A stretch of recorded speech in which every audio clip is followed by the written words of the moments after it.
Hello guys, कैसे हैं आप सब। I am Tania Goyal from प्रतियोगिता मंत्रा। चलिए तो आज का सेशन स्टार्ट करते हैं। आज हम पढ़ेंगे directive principles of state policy. ठीक है, हमारे इंडियन कॉन्स्टिट्यूशन में पार्ट 4 में directive principles of state policy given है, तो हम उनको डिटेल में पढ़ेंगे आज। ठीक है, सबसे पहले तो नोटबुक लेके आओ अपनी और पेन लेके आओ। प्रॉपर पॉइंटर्स फॉर्म में बुलेट पॉइंट्स में आपको प्रोवाइड कर रही हूँ ये नोट्स। अच्छे से प्रॉपर नोट्स बनाने हैं आपको। बीच बीच में जो एक्स्ट्रा इन्फॉर्मेशन मैं आपको दूंगी वो भी सब नोट करनी है, वो भी आपके एग्जाम पॉइंट ऑफ व्यू से काफी इंपॉर्टेंट होगी। ठीक है, अच्छा, और इस वीडियो को पूरा एंड तक देखना है क्योंकि लास्ट में कुछ एमसीक्यूज भी हैं आपके लिए। ऐसा नहीं है कि जो मैं पढ़ा रही हूँ एग्जैक्टली सेम टू सेम उसी में से दे दिया है, इसलिए थोड़ा सा मैंने उसमें अलग चेंजेस भी करे हैं जिससे आपकी नॉलेज और इंक्रीज होगी। ठीक है, तो वो भी जरूर अटेम्प्ट करने हैं। चलो स्टार्ट करते हैं फिर।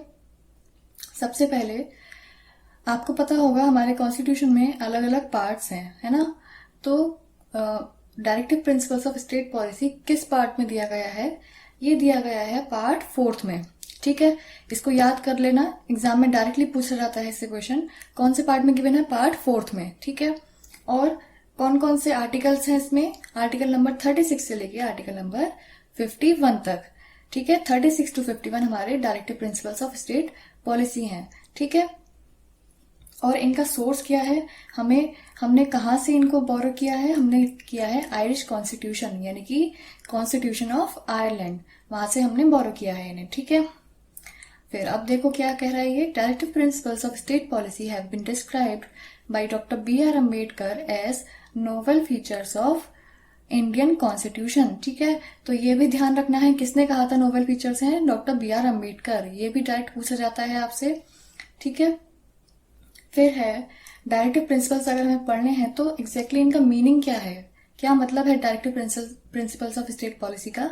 The phrase directive principles of state policy denotes the ideals that state should keep in mind while formulating policies and enacting laws। मतलब कि हम स्टेट कोई भी पॉलिसी बनाता है, कोई भी लॉ बनाता है, तो इसमें जो गिवन है प्रिंसिपल्स वो सारे स्टेट को माइंड में रखने हैं। उन प्रिंसिपल्स को माइंड में रख के उसको पॉलिसीज और लॉज बनाने हैं। ठीक है, These are the constitutional instructions to the state in legislative, executive and administrative matters। ये एक तरह से इंस्ट्रक्शन है, जैसे कि कोई हमें इंस्ट्रक्शन दे रहा है, हमें उनको ध्यान में रखते हुए अपनी चीजें करनी है, अपना काम करना है। तो एक तरह से कॉन्स्टिट्यूशनल इंस्ट्रक्शंस की तरह है। ठीक है, समझ आ गया directive principles of state policy क्या होते हैं? अच्छा, इनकी शॉर्ट फॉर्म होती है DPSP। तो अब मैं DPSP ही बोलूंगी इनको। ठीक है, अब देखो क्या है next. DPSPs resemble the instrument of instructions enumerated in government of India act of 1935। आपको पता होगा government of India act of 1935 जो था, उससे, उस एक्ट से बहुत सारी चीजें हमारे कॉन्स्टिट्यूशन में एज इट इज ले ली गई हैं, बोरो की गई हैं, है ना। तो ये किसने कहा था? ये कहा था डॉक्टर B.R. अम्बेडकर ने। उन्होंने क्या कहा था कि जो DPSPs हैं they are like the instrument of instructions. क्या भाई, पहले क्या था?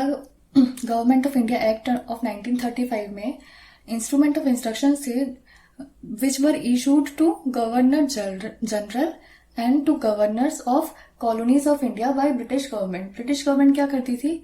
कुछ इंस्ट्रक्शंस देती थी गवर्नर जनरल्स को और गवर्नर्स को, जो इंडिया की कॉलोनीज इंडिया में उनको देते थे। तो सिमिलरली यहाँ पे B.R. अम्बेडकर ने कंपेयर किया है, DPSPs भी उसी की तरह है। बस डिफरेंस क्या है? Only difference is that they are the instructions to legislature and executive. वो इंस्ट्रक्शन थे गवर्नर जनरल को और गवर्नर को, लेकिन ये इंस्ट्रूमेंट ऑफ इंस्ट्रक्शंस किसको है? To legislature and to executive. ठीक है, तो आपसे पूछ लिया जाएगा कि ये किसने कहा है? ये डॉक्टर B.R. अम्बेडकर ने कहा था। ठीक है, अब देखते हैं इनका nature. They are non justiciable in nature. Non justiciable का मतलब क्या होता है? They can not be challenged in court. मतलब आप कोर्ट में चैलेंज नहीं कर सकते कि हमारा ये देखो ये वायलेट किया गया है, आप केस नहीं कर सकते, है ना। तो आप कोर्ट में चैलेंज नहीं कर सकते इसको। ठीक है, फिर क्या है? Legally non enforceable. They are legally non enforceable. इसका मतलब कि गवर्नमेंट में कौन इंक्लूड हो रहा है? सेंट्रल गवर्नमेंट, स्टेट गवर्नमेंट और local authorities. They can not be compelled to implement them. आप उनको फोर्स नहीं कर सकते कि नहीं आपको ये जो डीपीएसपी में दिया हुआ है कोई भी आर्टिकल है वो आपको इम्प्लीमेंट करना ही है, नहीं आप उन्हें फोर्स नहीं कर सकते। ये एक तरह से उनके लिए इंस्ट्रक्शंस हैं, उनको फॉलो करना नहीं करना या किस तरीके से फॉलो करना है वो खुद देखेंगे। They can not be compelled to implement them, ठीक है। फिर क्या है? They embody the concept of a welfare state. ये जितने भी हमारे डीपीएसपी दिए हैं ये किसके लिए हैं? They are for the wellbeing of the state, they are being for the India being a welfare state. India हमारी एक वेलफेयर स्टेट के रूप में उभरे, वेलफेयर स्टेट बने, इसके लिए ये प्रिंसिपल्स हैं, ठीक है। फिर वेलफेयर स्टेट मतलब एक तो हो गया पुलिस स्टेट जहां पे राज चलता है एक तरह से, तो for not for a police state but for a welfare state, ठीक है। पुलिस स्टेट क्या था? Which was existing during the colonial era. जब ब्रिटिश हम पे राज करता था तो पुलिस स्टेट होता था उस टाइम पे, बट हमें वो नहीं चाहिए, हमें वेलफेयर स्टेट चाहिए, ठीक है। तो इसका पर्पस क्या है डीपीएसपी का? To establish the socio economic rights, यानी कि to establish economic and social democracy in country, ठीक है। तो ये भी आप ध्यान रखना, ये पॉइंट ये डायरेक्टली पूछा जाता है आपसे क्वेश्चन में, किस टाइप की एक तो वेलफेयर स्टेट का पूछ लेगा किस टाइप की स्टेट एस्टेब्लिश करता है, तो वेलफेयर स्टेट आएगा। दूसरा सोशल इकोनॉमिक राइट्स, ठीक है, यानी कि सोशल डेमोक्रेसी और इकोनॉमिक डेमोक्रेसी, ठीक है। इतना समझ आ गया सबको? आगे देखें फिर, चलो अब देखो ये आर्टिकल 36 से 51 तक है ना। तो 36 में क्या है, मैंने यहाँ पे नोट नहीं किया है, आप ऐसे ही सुन लो। आर्टिकल 36 क्या क्या कहता है? It gives the definition of state. वो स्टेट की डेफिनेशन देता है। क्या कहता है? कि स्टेट की वही डेफिनेशन है जो कि पार्ट 3 में है। और पार्ट 3 कौन सा है? पार्ट 3 है हमारा फंडामेंटल राइट्स। इसका मतलब वो इनडायरेक्टली क्या कहता है आर्टिकल 36 की state includes the legislative and executive organs of state and central government, local authorities and public authorities, ठीक है। स्टेट का मतलब क्या है? सारी की सारी लेजिस्लेटिव, एग्जीक्यूटिव और ऑर्गन्स हो गए, प्लस लोकल अथॉरिटीज हो गई और पब्लिक अथॉरिटीज, आप इनको इंक्लूड कर दोगे तो हमारी स्टेट बन जाती है, ठीक है। ये हो गई आर्टिकल नंबर 36 की बात, समझ आ गया? चलो फिर आर्टिकल नंबर आता है सॉरी 37 आर्टिकल क्या कहता है? It says that the provisions in this part shall not be enforced by any court, but principles laid down are fundamental in governance of country, and it shall be the duty of the state to apply these principles in making laws. क्या कहता है? वो कहता है कि इसमें जितने भी प्रोविजंस दे रखे हैं, यानी कि जितने आप प्रोविजंस आप पढ़ोगे आगे, वो सारे प्रोविजंस किसी कोर्ट द्वारा एनफोर्स नहीं किए जा सकते, लेकिन इन प्रिंसिपल्स को आपको ध्यान रखना है, फंडामेंटल है ये। किसी भी कंट्री के गवर्नेंस में, किसी भी कंट्री के जो लॉज बनते हैं, जो रूल्स बनते हैं किसी भी कंट्री को चलाने के लिए, उसके गवर्नेंस में जो यूज होते हैं, तो आपकी ड्यूटी बनती है कि आप उनको फॉलो करो, है ना। वो फंडामेंटल है, वो जरूरी है, ठीक है। तो ये दिया है आर्टिकल नंबर 37 में, ठीक है। मेन जो हमारे डीपीएसपी आते हैं कि क्या क्या है, ठीक है, वो हमारे 38 से शुरू होते हैं। तो मैंने वही नोट किया है, यहाँ पे आर्टिकल नंबर लिखा है, यहाँ पे सब्जेक्ट मैटर लिखा है, ठीक है। चलो आर्टिकल नंबर 38 देखते हैं। State to secure social order for the promotion of welfare of people, ठीक है।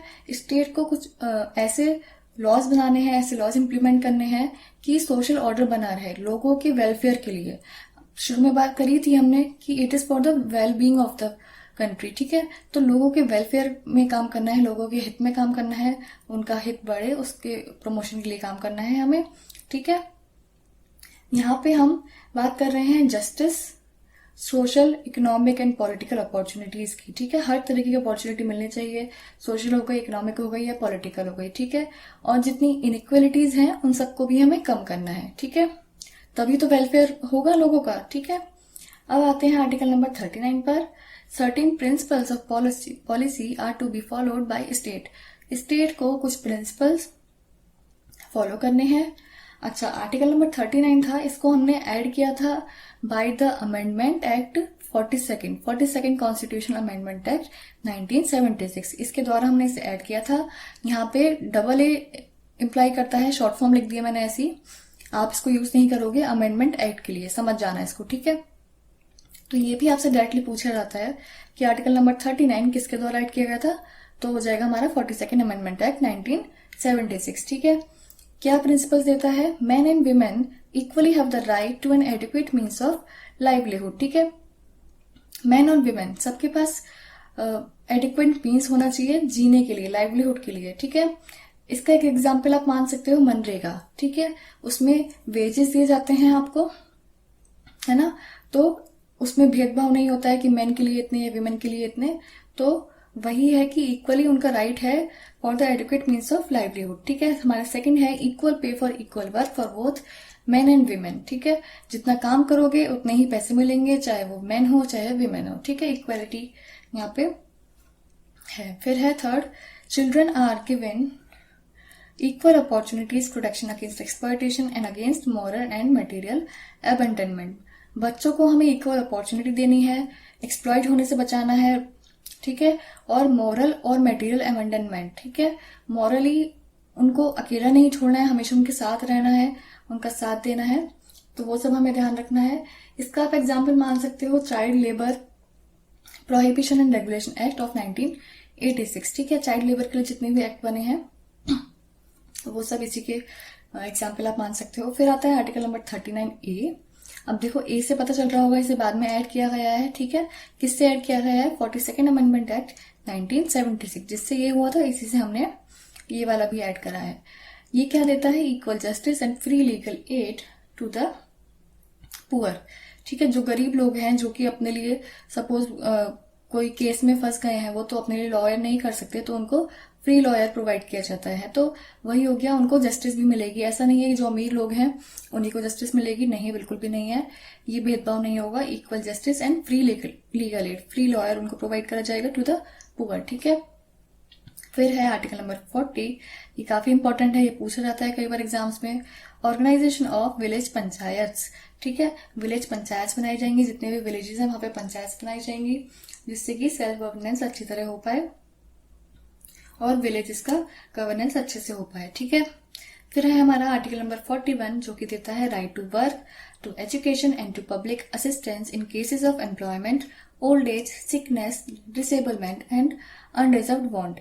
क्या कि अगर आपको एम्प्लॉयमेंट की जरूरत है या फिर ओल्ड एज है, सिकनेस है, कोई भी प्रॉब्लम है, डिसेबल्ड हो, तो इस केस में राइट टू वर्क कि तब भी आप वर्क कर सकते हो। या फिर ऐसा नहीं है कि आपको एजुकेशन नहीं मिलेगी, अगर आप बूढ़े हो गए तो आपको एजुकेशन के लिए मना कर दिया जाएगा, या अगर आप डिसेबल्ड हो तो एजुकेशन नहीं मिलेगी, नहीं, ऐसा कुछ नहीं है, आपका राइट है, आपको मिलेगी, ठीक है। और पब्लिक असिस्टेंस, जितना भी पब्लिक असिस्टेंस हो सकता है वो आपको प्रोवाइड किया जाएगा, ठीक है। फिर आते हैं आर्टिकल नंबर 42 पर। 42 क्या कहता है, provision for just and human conditions of work and maternity relief, कि प्रॉपर कंडीशंस होनी चाहिए वर्क के लिए। ऐसा नहीं है कि बहुत ही हजार्डस कंडीशंस में आपको वर्क करना पड़ रहा है, प्रॉपर एनवायरनमेंट होना चाहिए जिससे किसी को दिक्कत ना हो, ठीक है। ह्यूमन कंडीशंस होनी चाहिए।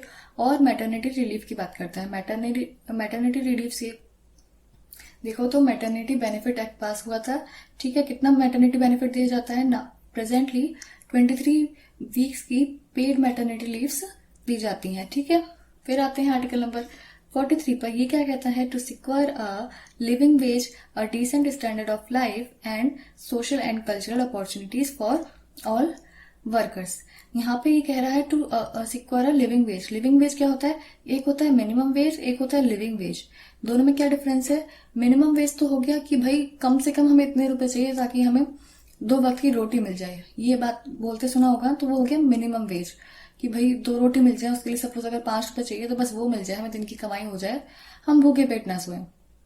लिविंग वेज क्या होता है, रोटी तो मिले ही मिले, साथ में थोड़ी सी हम डिसेंट लाइफ गुजार पाए, जिसमें कि एसेंशियल सर्विसेज जो होती हैं, जैसे कि एजुकेशन हो गई, क्लोथिंग हो गई, तो ये सब हमारी जरूरतें पूरी हो, तो इतनी हमारी कमाई हो, ठीक है। डिसेंट स्टैंडर्ड ऑफ लाइफ हो, ठीक है। सोशल और कल्चरल अपॉर्चुनिटीज मिले सभी वर्कर्स को। ऐसा नहीं है कि कोई किसी और रीजन को बिलोंग करता है या किसी और रिलीजन का है तो उसको अपॉर्चुनिटी नहीं मिलेगी, नहीं, यहाँ पे इक्वल अपॉर्चुनिटी मिलेगी, किसी भी सोशल एंड कल्चरल अपॉर्चुनिटी सब मिलेंगी, ठीक है। तो आर्टिकल 43 में है, ठीक है। फिर है, अब इसके अंडर आप एग्जाम्पल मान सकते हो मिनिमम वेजेस एक्ट, ठीक है।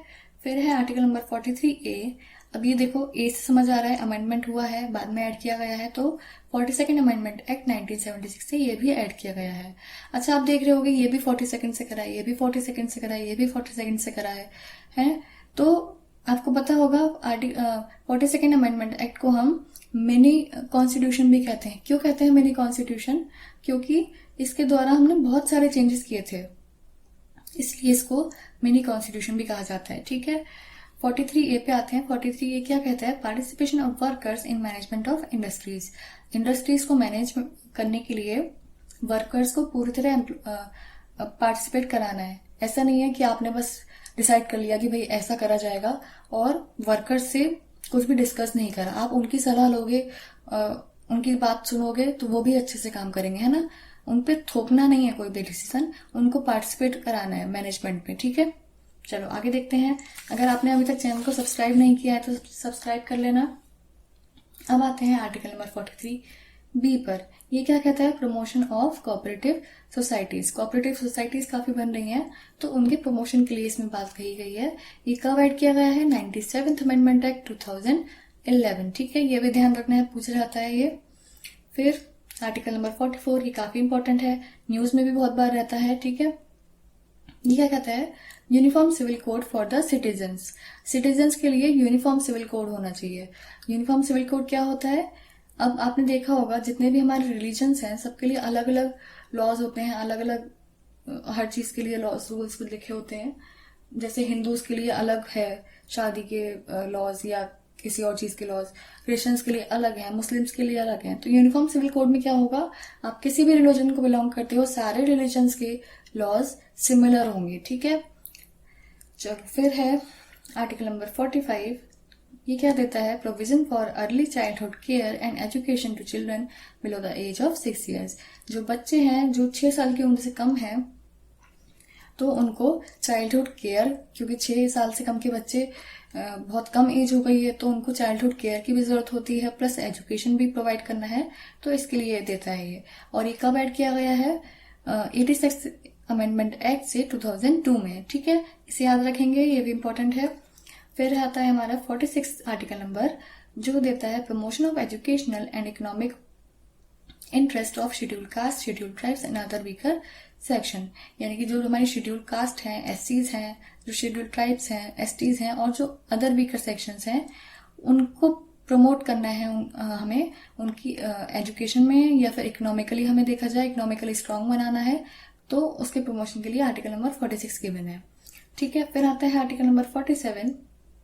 ये क्या कहता है? Duty of the state to raise the level of nutrition and standard of living and to improve public health. ये स्टेट की ड्यूटी है कि वो न्यूट्रिशन लेवल इंक्रीज करे और लोगों का स्टैंडर्ड ऑफ लिविंग इंक्रीज करे और पब्लिक हेल्थ को इम्प्रूव करे। तो इन शॉर्ट हम कह सकते हैं पब्लिक हेल्थ को देखो इम्प्रूव करे, तो prohibit the consumption of intoxicating drinks and drugs which are injurious to health. जितने भी इंटॉक्सिकेटिंग डेंजरस ड्रिंक्स हैं, ड्रग्स हैं, जिनसे कि हेल्थ को नुकसान पहुंचता है, उसको वो बंद करे, ठीक है। ये स्टेट की ड्यूटी बनती है। इसके तहत आप मान सकते हो एग्जाम्पल प्रधानमंत्री ग्राम सड़क योजना, ठीक है। इससे विलेजेस की कनेक्टिविटी इम्प्रूव होगी, तो इकोनॉमिकली वो लोग स्ट्रांग होंगे, तो इकोनॉमिकली स्ट्रांग होंगे तो उनका स्टैंडर्ड ऑफ लिविंग इंक्रीज होगा, है ना। तो ये इंटर रिलेटेड चीजें होती हैं सारी। फिर आता है आर्टिकल नंबर 48, जो कि देता है organisation of agriculture and animal husbandry. Agriculture को अच्छे से देखना है, ध्यान देना है, एनिमल हस्बेंड्री पे ध्यान देना है, ठीक है। फिर है आर्टिकल नंबर 48A। यहाँ पे भी ए आ गया। ये किससे ऐड किया गया है? 42nd अमेंडमेंट एक्ट 1976 से। क्या कहता है? Protection and improvement of environment and safeguarding of forest and wildlife. जितना जो हमारा एनवायरमेंट है उसको हमें प्रोटेक्ट करके रखना है, बचा के रखना है, अगर खराब हो रहा है तो इम्प्रूव करना है, ठीक है। और हमें फॉरेस्ट को बचाना है और वाइल्ड लाइफ हमारी जो है उनको बचाना है, ठीक है। फिर आता है आर्टिकल नंबर 49। ये कहता है protection of monuments and places and objects of national importance. जो भी हमारे मॉन्यूमेंट्स हैं, ठीक है, हिस्टोरिकल मॉन्यूमेंट्स हो गए, जो नेशनल इंपॉर्टेंस के ऑब्जेक्ट्स हैं, उनको खराब नहीं करना है, तोड़फोड़ नहीं करनी है, उनको बचा के रखना है, प्रोटेक्ट करना है उनको, ठीक है। फिर है 50। ये क्या कहता है? Separation of judiciary from executive. 50 और 51 काफी इंपॉर्टेंट है, आपसे एग्जाम्स में पूछे जाते हैं कई बार, ठीक है। Separation of judiciary from executive, judiciary पर कभी भी कोई दबाव नहीं होना चाहिए, कोई भी वो फैसला ले रहे हैं जजेस तो उन पे ऊपर से कोई दबाव नहीं होना चाहिए, तो सेपरेशन के लिए यहाँ पे दिया गया है। 51 है promotion of international peace and security, international peace बनाए रखनी है हमें, सबसे रिलेशंस अच्छे से मेंटेन रखने हैं सारी कंट्रीज से, ठीक है, और सिक्योरिटी का ध्यान रखना है इंटरनेशनली, ठीक है। चलो ये हो गए हमारे डीपीएसपीज। 36 से लेके 51 तक थे ना, तो 51 लास्ट हमारे डीपीएसपीज खत्म हो गए। चलो अब इनके बारे में कुछ बातें देखते हैं हम। Classification of directive principles not given in constitution, constitution में कोई भी क्लासिफिकेशन आपको नहीं मिलेगा, कोई भी क्लासिफिकेशन नहीं दिया है, लेकिन ये हमने क्लासिफिकेशन कर लिया है किस बेसिस पर, on the basis of content and direction. किस किस बातों को लेके पॉलिसीज दी गई हैं उनको हमने एक जगह ऑर्गेनाइज कर लिया है, एक जैसे सोशलिस्ट प्रिंसिपल्स हो गए, किस किस डायरेक्शन में वो जा रहे हैं तो उनको हमने एक जगह कर लिया है। इस बेसिस पर हमने अलग अलग क्लासिफिकेशन कर लिया है। क्या किया है, सोशलिस्ट प्रिंसिपल्स, गांधीयन प्रिंसिपल्स और लिबरल इंटेलेक्चुअल प्रिंसिपल्स, ठीक है। सोशलिस्ट प्रिंसिपल्स में कौन से आते हैं, which promotes the idea of socialism, ठीक है। सोशलिज्म का आइडिया जो प्रमोट करते हैं आर्टिकल्स, उनको हमने सोशलिस्ट प्रिंसिपल्स में डाला है। कौन कौन से आर्टिकल्स हैं, आर्टिकल नंबर 38, 39, 39A, 41, 42, 43, 43A और 47, ठीक है। फिर गांधीयन प्रिंसिपल्स क्या है, based on Gandhian ideology, Gandhi ji की जो आइडियोलॉजी थी ड्यूरिंग द फ्रीडम स्ट्रगल, ठीक है, तो उनकी जो आइडियोलॉजी थी उसके बेसिस पर जो भी आर्टिकल्स हैं वो हमने इसमें अरेंज किए हैं।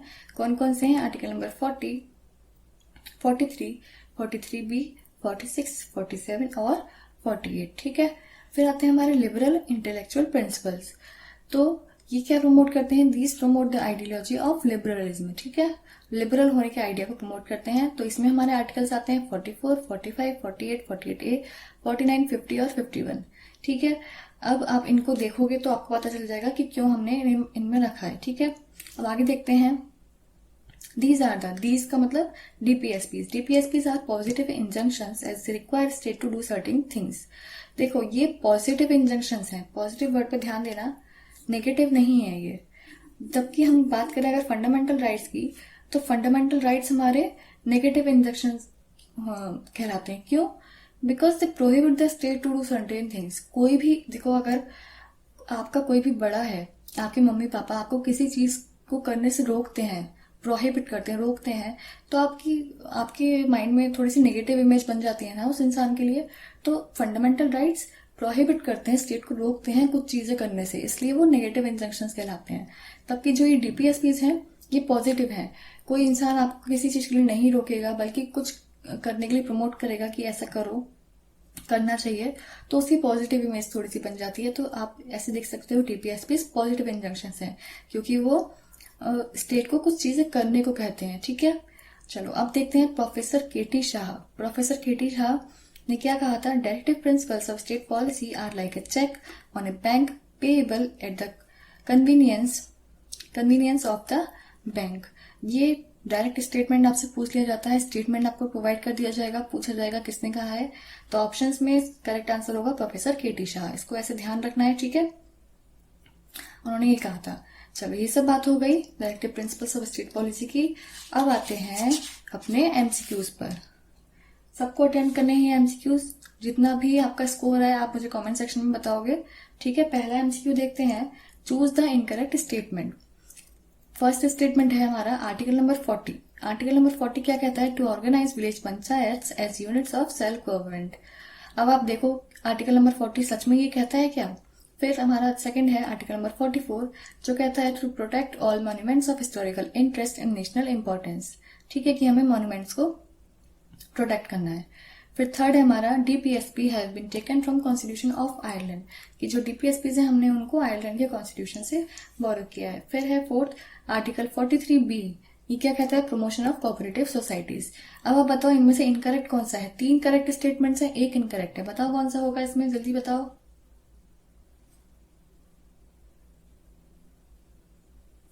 हमारा होगा ऑप्शन नंबर बी, ये आर्टिकल नंबर 44 क्या कहता है आर्टिकल नंबर 44 कहता है, आर्टिकल नंबर 44 नहीं कहता है, ये कहता है आर्टिकल नंबर 44 कहता है यूनिफॉर्म सिविल कोड के बारे में। तब की जो यहाँ पे लिखा है टू प्रोटेक्ट ऑल मॉन्यूमेंट्स, ये कौन सा आर्टिकल कहता है, आर्टिकल नंबर 49, ठीक है। तो ये हमारा स्टेटमेंट गलत हो गया। सेकंड है हमारा, which article under DPSP proposes for separation of judiciary from executive. कौन सा आर्टिकल डीपीएसपी में हमें बताता है जुडिशरी का सेपरेशन एग्जीक्यूटिव से, ये मैंने बताया था, ये इंपॉर्टेंट है। आर्टिकल नंबर 51, 50, 49 या 48, बताओ कौन सा आंसर होगा इसका।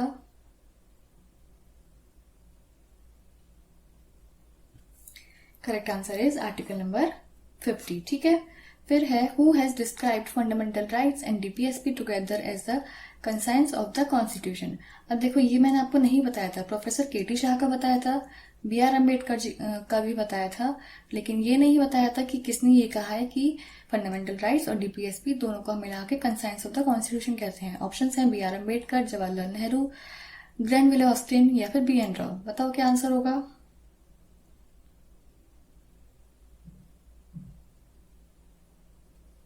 आपका आंसर होगा ऑप्शन नंबर सी, ग्रैनविले ऑस्टिन। देखो इसलिए मैंने कहा था कि एमसीक्यू सारे अटेंड करने हैं, इससे भी आपको कुछ नया पता चलेगा, ठीक है। तो इन्होंने ये कहा था। फिर आता है लास्ट हमारा, which of the following includes the concept of welfare states. इनमें से कौन सा वेलफेयर स्टेट का कंसेप्ट देता है। ऑप्शन है preamble, fundamental rights, directive principles या फिर फोर्थ शेड्यूल। बताओ क्या आंसर होगा। हमारा आंसर होगा option number C, directive principles. Directive principles of state policy welfare state का कंसेप्ट देते हैं, ठीक है। हो गया सबका, समझ आ गया सबको। कैसा लगा आज का सेशन। अच्छा लगा हो तो लाइक कर देना, इस वीडियो को शेयर कर देना। That's all for today, thank you very much.